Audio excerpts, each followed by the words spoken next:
Boş dükkanlar olur. Şu arada biraz daha yakın. Gelsin biraz daha.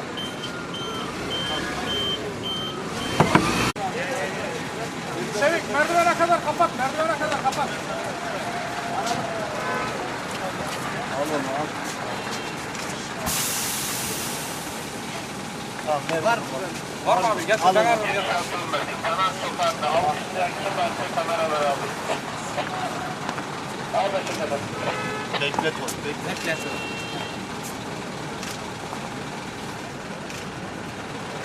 Murat.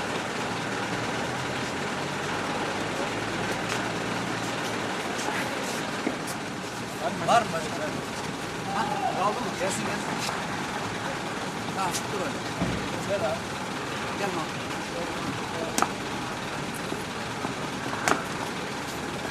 Anladım. Silah sende kalır.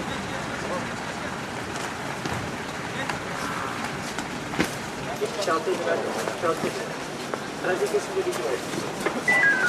76 55 arkadaşlar.